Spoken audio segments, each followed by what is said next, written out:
Amis internautes, n'oubliez pas de liker, de vous abonner et de cliquer sur la note de notification pour ne rien rater. Du dur combat de la 10e circonscription électorale.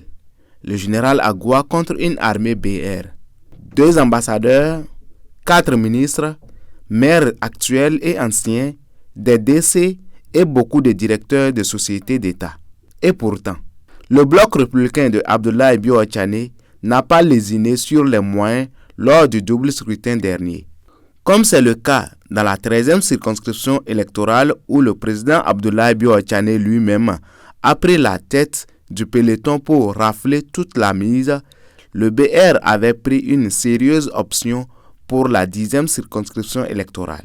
Objectif, 0 siège pour le parti Les Démocrates et, surtout, il fallait détrôner le phénomène de cette circonscription électorale, l'honorable Edmond Agua. Mais comme on dit, une mission, des moyens et des hommes, le parti du président ABT a mis les petits plats dans les grands. 2 ambassadeurs, dont un en fonction, en l'occurrence André Okunlola, venus spécialement au pays pour 1 mois de travaux de fourmi.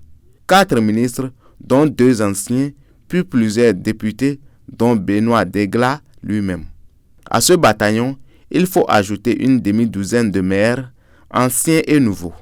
Gilles Hundolo de Glazoué et Firmin Akpo de Wessé étaient porteurs d'une revanche féroce.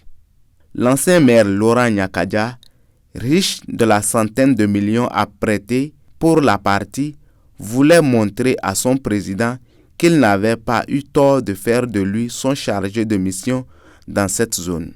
Jacques Dagoué aussi, la même détermination que plusieurs autres directeurs de cabinet ou de sociétés d'État. Ajoutés aux directeurs départementaux des différents secteurs, tous les ingrédients étaient réunis dans le camp du bloc républicain pour faire de l'honorable Edmond Agua une bouchée. Même si, pour la circonstance, le député UPR était accompagné de ses camarades Victor Laouin et Jean Détondé, les forces étaient visiblement inégales. L'UPR était parti pour ne rien avoir face à cette redoutable machine du BR.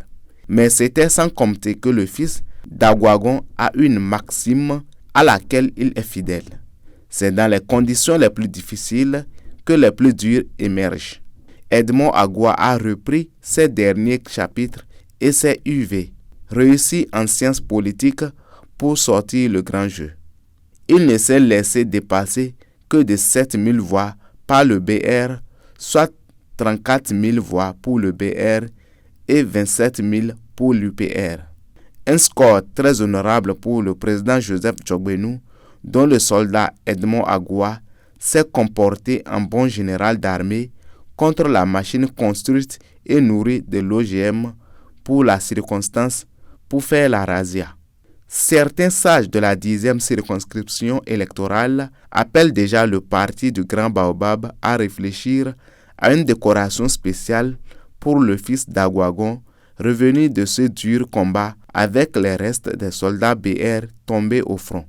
Comme quoi, les chefs de la mouvance présidentielle ont toujours de quoi se bomber le torse d'avoir des hommes de situation.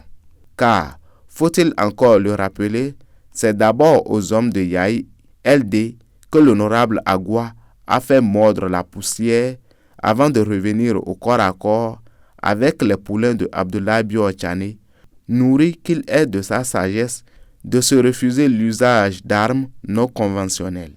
L'honorable Edmond Agua reste et demeure la meilleure assurance de la mouvance présidentielle dans cette partie du Bénin contre l'opposition.